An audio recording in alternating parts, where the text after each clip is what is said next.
हर हर महादेव। राधे राधे दोस्तों, कैसे हैं आप सभी। उम्मीद करते हैं आप सभी एकदम बढ़िया होंगे, मज़े में होंगे, खुश होंगे और भगवान भोलेनाथ की कृपा आप सभी पर हमेशा बनी रहे दोस्तों। और हर माह में आने वाला प्रदोष व्रत भगवान शिव की कृपा पाने का सबसे बड़ा दिन होता है और शुक्रवार को पड़ने वाले व्रत को शुक्र प्रदोष व्रत कहते हैं।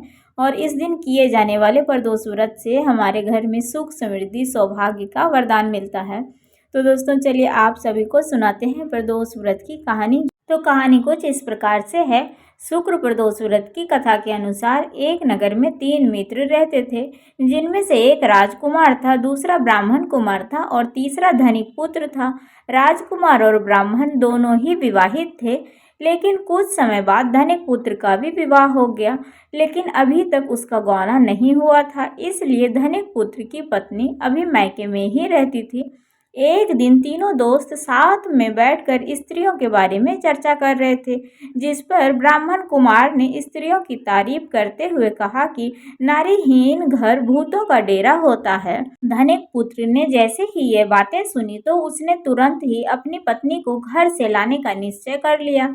धनिक पुत्र को उसके माता पिता ने खूब समझाया कि अभी शुक्र देवता डूबे हैं, इस समय बहू बेटियों को घर से विदा करवा कर लाना अशुभ होता है। लेकिन धनिक पुत्र ने किसी की नहीं सुनी और वह तुरंत ही ससुराल पहुंच गया। धनिक पुत्र को उसके ससुराल वालों ने खूब समझाने का प्रयास किया, परंतु वह जबरदस्ती अपनी पत्नी को विदा करा लाया। विदाई कराने के बाद दोनों ही पति पत्नी शहर से निकल ही रहे थे कि उनकी बैलगाड़ी का पहिया निकल गया और बैल की टांग टूट गई, जिससे दोनों को चोट लगी, लेकिन फिर भी वो आगे चलते रहे। अभी कुछ ही दूरी पर पहुंचे थे कि उन्हें डाकू मिल गया। डाकुओं ने उनका सारा पैसा सामान लूट लिया। जैसे ही दोनों घर पहुंचे तो धनिक पुत्र को सांप ने डस लिया।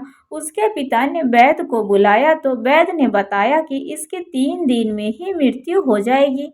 जब धनिक पुत्र के मित्र ब्राह्मण कुमार को यह खबर मिली तो वह तुरंत अपने दोस्त के घर पहुंचा और उसने अपने मित्र के माता पिता को शुक्र प्रदोष व्रत करने के बारे में बताया। उसने कहा कि इसे पत्नी सहित वापस ससुराल भेज दें। धनिक ने भी ब्राह्मण कुमार की बात मानकर दोनों को ससुराल पहुंचा दिया। वहां जाकर धनिक पुत्र की हालत ठीक होती गई, यानी शुक्र प्रदोष व्रत के महात्म्य से उनके सभी कष्ट दूर हो गए। इसलिए शुक्र प्रदोष के दिन यह कथा अवश्य पढ़नी चाहिए, सुननी चाहिए और सुनानी भी चाहिए। इससे हमें व्रत का पूर्ण लाभ मिलता है।